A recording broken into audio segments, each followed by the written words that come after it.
Hi there, I want to show you something new experimental that we've been shipping with the last version of the VS Code GraphQL plugin. First you go to the settings and you find this setting, Apollo GraphQL DevTools Show Panel, and you can set that to detect. So if you're in a project that has GraphQL, then it will be detected, or you just set it to always, what I'm doing right now. And what that does is that down here it adds the Apollo Client Devtools.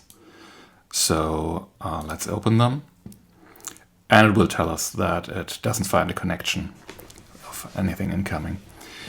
So if now we want, for example, to debug this app on the iPhone or this Android emulator here, what we do is that essentially we follow these instructions. We install this package and we import this, and then we copy paste this over. So we go over here into our layout file, and I've commented it out here. So we're commenting that in. We are saving. And yeah, some of those already reconnected. Let me get both of them over here. Let me restart them. This one restarts, and this one should also restart. And what you can see here is now that down here we already have some things. And here I can swap between those two running connections. Going back to this one, if I start navigating around down here, you see that things in the cache are happening. So we have this launch detail and we have this launch list.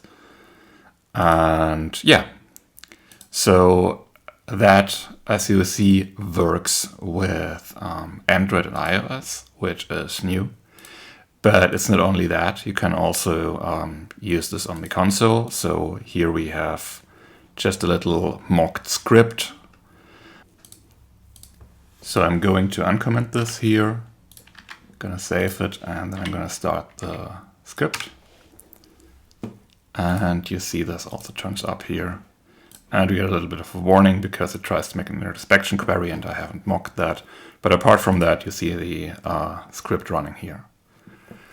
Yeah, and of course you can also use this to debug web applications. So we have like this little test thing here. I'm going to go inside of that. I'm also going to comment this in. I'm going to save it, and I probably have to refresh here. And we have this client here now where we see the color stuff. I could also do a mutation here, and you'll see that here we have a mutation going on. And what I can also do here is can add more clients, and you'll see that there's a new client showing up here. So yeah, this is experimental. Not everything is perfect yet. You see like here the query count isn't always right. But this is already something you can use and should absolutely try out. And please give us feedback if this is useful for you. Thank you, and have a great day.